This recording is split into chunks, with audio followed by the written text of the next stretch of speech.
Nesse estudo, a gente vai explorar algo fascinante e que é uma luta de todo mundo: o desafio da disciplina espiritual e qual é o caminho real para uma renovação verdadeira.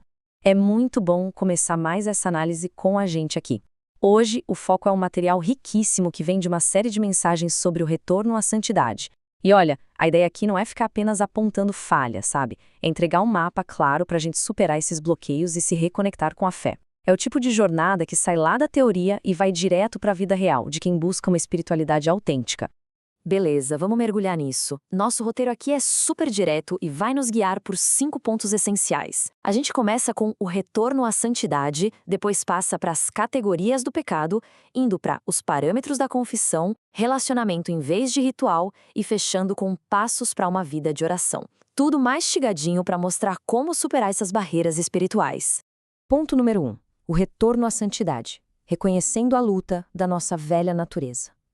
E aqui a gente entra no cerne do problema. Sabe aquela velha natureza?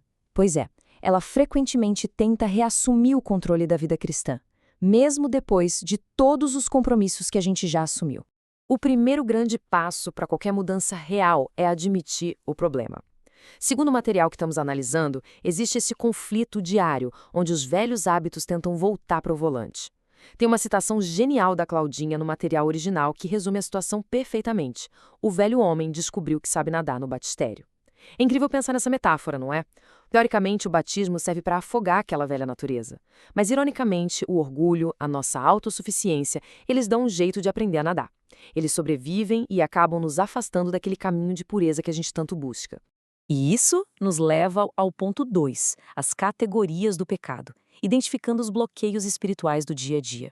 Porque, para não deixar essa velha natureza dominar, a gente precisa saber exatamente contra o que estamos lutando nas pequenas coisas da rotina. Afinal, não dá para vencer um obstáculo que a gente nem consegue nomear. O material lista 7 áreas críticas, e elas cobrem praticamente tudo. Temos os problemas de pensamento e atitude, que é onde o orgulho adora se esconder, tem o pecado da palavra, e a fonte traz uma imagem muito boa sobre a fofoca. A ideia é agir como um zagueiro de futebol, sabe? Matar a bola no peito e chutar a fofoca para fora do campo, bloqueando mesmo a maledicência. Aí vem os problemas de relacionamentos, tipo a falta de perdão, os pecados de ação direta e aquele que muita gente esquece, a omissão, que é saber fazer o bem e cruzar os braços. Por fim, a 7ª categoria consolida tudo isso, o excesso de autocontrole ou autoconfiança. É quando a gente troca a dependência divina pela confiança apenas no próprio taco. Com uma lista tão completa de armadilhas diárias, surge uma pergunta óbvia na nossa análise: como mudar de verdade nosso pensamento e atitude? Se a gente falha em tantas frentes, fica muito claro que só a força de vontade humana não vai dar conta do recado. É preciso de algo a mais, uma ferramenta de fato. Então, o ponto crucial é exatamente este. A oração é a ponte indispensável. Ela não pode ser vista como um simples acessório na vida. O texto base argumenta que, se a gente ouve e lê instruções espirituais o tempo todo e nada muda, alguma coisa está muito errada, porque as palavras não deveriam voltar vazias. É a oração, de fato, que quebra aquela anestesia espiritual e faz o compromisso virar realidade. O que nos traz ao ponto número 3. Os parâmetros da confissão, o primeiro passo em direção à cura. Porque antes da oração se tornar essa força transformadora, a gente precisa entender esses parâmetros para remover os bloqueios pesados do caminho. O processo se divide em 3 esferas super práticas. A primeira, confessar a Deus as nossas falhas. A vergonha muitas vezes trava a gente, mas essa é a base de tudo. A segunda, confessar aos indivíduos. O material resgata um detalhe histórico fortíssimo aqui. No Império Romano, assassinos podiam ser condenados a carregar o cadáver da vítima acorrentado ao próprio corpo. Pois é, reter a falta de perdão ou não buscar reconciliação é literalmente como carregar um defunto para cima e para baixo. É um peso morto. E a terceira, confessar ao grupo, quando o nosso erro afeta a comunidade. E a regra de ouro é nunca adotar aquela mentalidade de eu não posso mudar, porque isso corta qualquer chance de transformação pela raiz. E tudo isso encontra âncora nesta promessa clássica. A ideia central aqui é que assumir a culpa passando por aqueles parâmetros de confissão que a gente acabou de ver, ativa justamente a fidelidade e a justiça. Aquele fardo enorme cai por terra, permitindo que a purificação limpe a mente, as palavras e os nossos relacionamentos. Quarto ponto, relacionamento em vez de ritual. Uma verdadeira mudança de paradigma na forma como enxergamos o ato de orar. E isso ilustra brilhantemente a divisão. Com o terreno já limpo pela confissão, temos um contraste brutal. De um lado, a oração como ritual.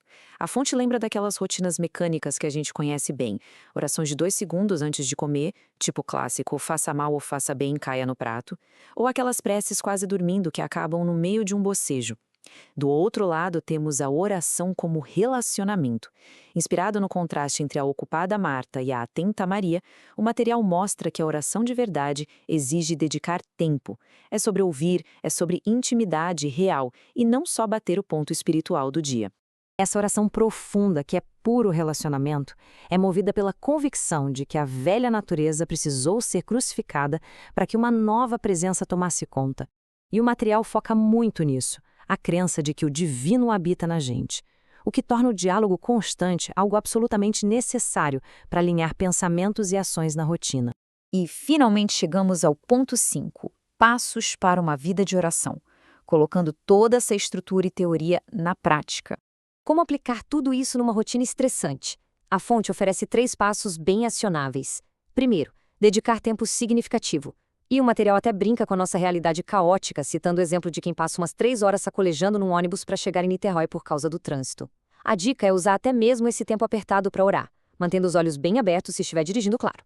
Segundo, cultivar o relacionamento de um jeito não ritualístico, da mesma forma que a gente faria para manter um casamento ou uma amizade fortes. E o terceiro passo, aprender a ouvir. Expandindo esse último ponto, fica muito claro que ouvir a voz do mestre quase nunca é escutar um som audível e estrondoso. A fonte relata até a angústia de um comunicador tentando escolher qual mensagem entregar, para mostrar que as respostas costumam vir como uma intuição silenciosa, uma clareza que surge do nada na mente, uma paz inexplicável num momento tenso ou a lembrança súbita de um texto. O grande segredo é simplesmente manter a escuta ativada. E a nossa análise termina com essa provocação. Depois de ver todos os bloqueios e a diferença gigantesca entre só repetir palavras e realmente cultivar a intimidade, fica esse convite para uma avaliação honesta da própria jornada. Que esse estudo sirva de fagulha para a gente buscar menos rituais no piloto automático e mais conexões profundas, daquelas que transformam de verdade. Pessoal, muito obrigado por acompanhar mais essa explicação do material. Até a próxima!